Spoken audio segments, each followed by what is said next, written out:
ఉన్నాయి. అది ఏ స్థాయికి వెళ్ళిందంటే ఒకప్పుడు నోటిఫికేషన్లు కావాలని ధర్నాలు చేసే పరిస్థితి నుంచి నోటిఫికేషన్లు అన్నీ పెద్ద ఎత్తున వస్తూ ఉన్నాయి.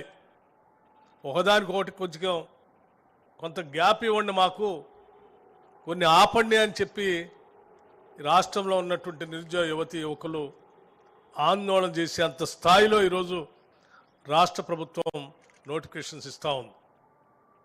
ఒక పక్కన తెలంగాణ రాష్ట్రం వస్తే మా అందరి జీవితాల్లో వెలుగు నిండుతాయని ఆశించినటువంటి యువతకి ప్రభుత్వ ఉద్యోగాల ద్వారా ఉద్యోగాలు కల్పిస్తూనే ప్రభుత్వ ఉద్యోగాల్లో రిక్రూట్మెంట్లో రానటువంటి వాళ్ళు ఎవరైనా మిగిలిపోయి ఉంటే వారికి కూడా స్వయం ఉపాధి అవకాశాల ద్వారా వాళ్ళ కాళ్ళ మీద వాళ్ళు నిలబడి వాళ్ళ కుటుంబాన్ని పోషించుకొని ఈ సమాజంలో ఆత్మగౌరవంతో తలెత్తుకొని బతకడం కోసం ఒక కార్యక్రమాన్ని తీసుకోవాలని చెప్పి ముఖ్యమంత్రి రేవంత్ రెడ్డి గారు ఆలోచన చేసి క్యాబినెట్లో ఉన్నటువంటి సహచర మంత్రివర్గ సభ్యులందరితో మాట్లాడి ఒక కార్యక్రమాన్ని పెద్ద ఎత్తున తీసుకుందాం. 10 ఏళ్ళు సెల్ఫ్ ఎంప్లాయ్మెంట్ స్కీమ్ కింద ఏ ఒక్కడికి రూపాయి ఇవ్వలేదు. దీని మీద మనం నిర్దిష్టమైనటువంటి ప్రణాళిక చేసి ఒక కార్యక్రమాన్ని చేయాలని చెప్పి వారు ఒక మంచి మనసుతో క్యాబినెట్ సహచరులు అందరితో మాట్లాడితే క్యాబినెట్ అంతా ఆలోచన చేసి రాష్ట్ర వ్యాప్తంగా మొట్టమొదటిసారి ఒక 10 సంవత్సరాల తర్వాత, అంతకు ముందు కూడా నాకు తెలిసి నేను ఆనాటి ప్రభుత్వంలో కూడా ఉన్నాను, బట్ ఒకటేసారి 6,000 కోట్ల రూపాయలతో నిరుద్యోగ యువతీ యువకుల కోసం సెల్ఫ్ ఎంప్లాయ్మెంట్ పథకాన్ని ప్రకటించినటువంటి దాఖలాలు లేవు.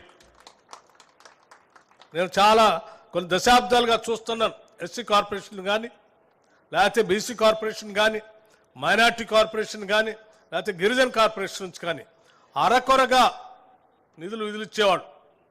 కానీ రాష్ట్ర ప్రభుత్వం ఏర్పడిన తర్వాత, ప్రత్యేక రాష్ట్రం ఏర్పడిన తర్వాత ఆనాడు ఉన్నటువంటి కాంగ్రెస్ ప్రభుత్వం తీసుకొచ్చినటువంటి ఎస్సీ ఎస్టీ సప్లాన్ సంబంధించి నిధులను కూడా వినియోగించకుండా పూర్తిగా గాలికి వదిలేసి ఎటువంటి కార్యక్రమాలు చేయకుండా వదిలేస్తే ఈరోజు ఇందిరమ్మ ప్రభుత్వం పెద్ద మనసుతో నిరుద్యోగ యువతీ యువకుల కోసం ఈ కార్యక్రమాన్ని చేపట్టడం నిజంగా ఈ పవిత్రమైన శాసనసభ ప్రాంగణంలో ఉన్నటువంటి శాసనసభ్యులే మనందరం నిజంగా గర్వించదగినటువంటి రోజు, సంతోషించదగిన రోజు.